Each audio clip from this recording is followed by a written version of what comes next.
What's up gamers, DreamcastGuy here, and I just spent the last few hours playing the Metal Gear Survive beta, and oh man is it bad.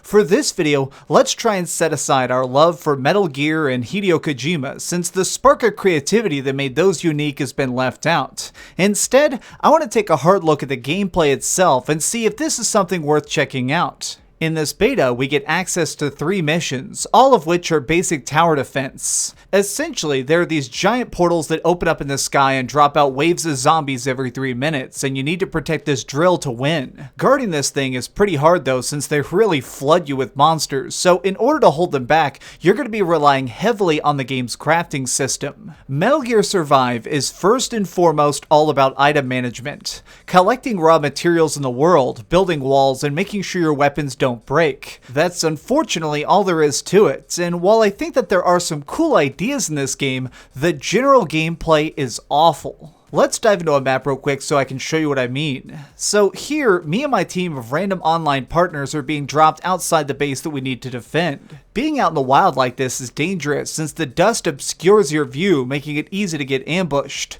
But it's also while out here in the environment that you find the best supplies. For that reason, I usually like to try and grab everything I can as I rush to the objective. That way, I'm not missing out on anything that I can later turn into ammo or fences.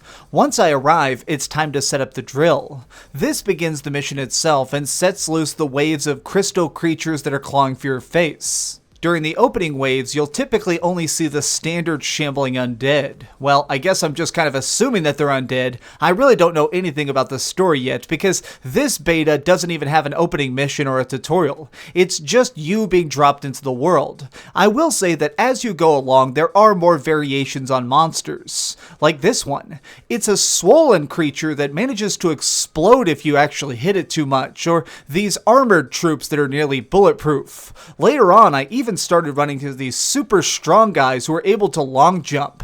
Something about this game that I do kind of like, and it can also be annoying at times, is that the zombies are very, very tough.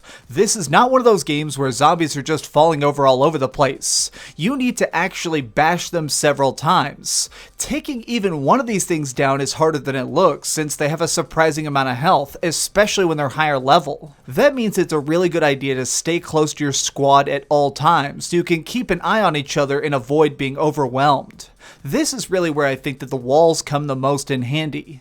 So, the zombies themselves are incredibly stupid and seem to be programmed only to walk in straight lines. So really, the best strategy that I've found is to just try and funnel them into a kill zone. Now what I mean by that is, I'll place a bunch of short and tall barriers to try and put them at an angle and draw them into a spot where we can all focus our fire at once. I'm sure you've noticed the rather strange aspect, which is the fact that when you use items, they just magically appear out of the ground, like some sort of mystical Metal Gear wizard. This specifically really annoyed me because it felt like it took away a lot of the tension, the fact that I could try and distract these stupid zombies by just throwing up a barrier in their face at any time. It really kind of makes it where the game itself becomes so cartoonish, and I can't really take it as seriously as I could a typical Metal Gear game. I will say though that there is a sense of tension as your inventory begins to run out. So these things that you see me using here, they're not something I can just have on me all the time. In fact, your actual inventory is just your gear. It's very limited, and you actually have to put it on yourself before you start the mission. While in the lobby, this is when you get a chance to try and customize your guns, build more ammo, and also construct more stuff like barriers or turrets. This is your only opportunity to really stock up, and it also means that you only get certain slots for certain abilities. So if you want to do something like have the warp grenades so you can teleport back to base, that is going to be one of your very limited slots. It makes a sort of strategy of you trying to make an optimal gear set to try and survive whatever scenario you're being thrown into. And I do think that a smart thing they do is that the whole wall of the lobby is this giant screen where you can see other people's inventory. And I think that this is smart because it makes it where you can kind of watch watch what other people are setting up and you don't all accidentally bring the same supplies. While you're out in the field though, the only way to restock is to do side quests. These are things that'll randomly pop up while you're out there just trying to shoot zombies. You'll see a little blue circle appear and it'll say, hey, go get this item box. This is when you can get stuff like extra shock traps, more fences, or usually just some sort of small upgrade to keep you going. These are pretty dang important, and I would say try and do them every single time they pop up, because sometimes the gear they give you makes it an instant win. Like this is a freaking walking tank. Literally, I can cruise along and instant kill everything. If you are lucky enough to get this side quest to pop up, you can win any mission instantly. And I think that's kind of cool, but also it shows that there's a little bit too much randomness to the difficulty. At no point during all my hours with this beta did I feel like I could predict what the next mission could be. Even though there are technically only 3 quests we were doing here, the objectives were quite randomized, the monsters that were being thrown at us were also just kind of being randomly assorted, and it just seemed like the levels weren't quite static. Me, myself, as I got stronger and learned the controls and made better weapons, I could adapt, but I still felt like I was losing a lot of the charm of Metal Gear itself. Something I've always really loved about the Solid series is the fact that you can prepare. If you know you're going into a big wide open area, you can bring a sniper rifle and be ready to fight off all the other opponents long range, or if you know that you're getting into a situation where people are going to be walking through small spaces, perhaps you'll get C4, that way you can try and blow them up before they can attack you. The preparation is part of the fun. Being able to strategize is part of the experience, but this game completely throws that out the window. Metal Gear Survive feels like they took the controls and general graphics of a good game and put it in a simply awful game.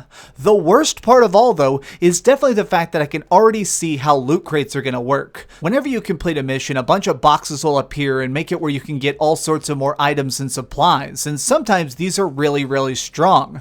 We're talking massively upgraded armor that can make you basically immune to basic zombie hits. Now that is very clearly what they're going to be trying to sell us. And the other thing is definitely these revive pills. So throughout the entire beta, you get 4 revive pills, something that makes it where you can pick yourself back up if you lose all your health.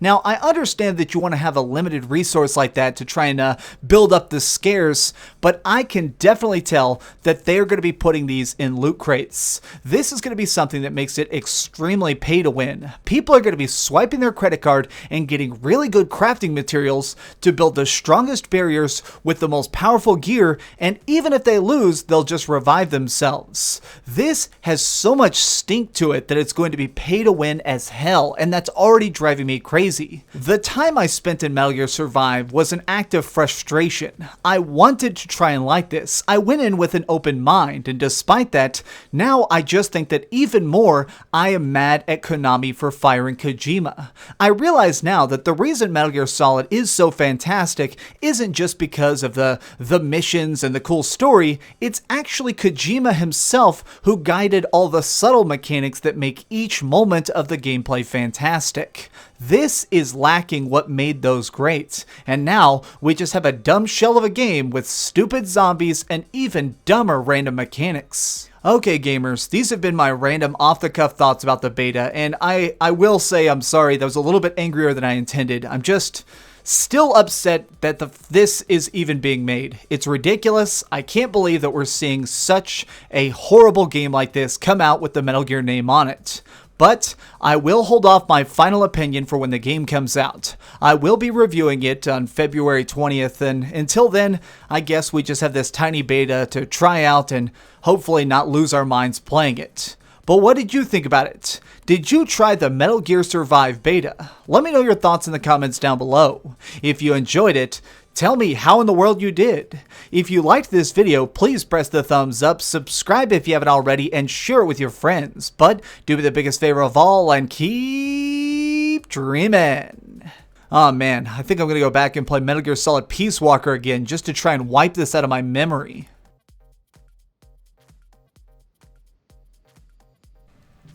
And it was a total dumpster fire. Oh, hi.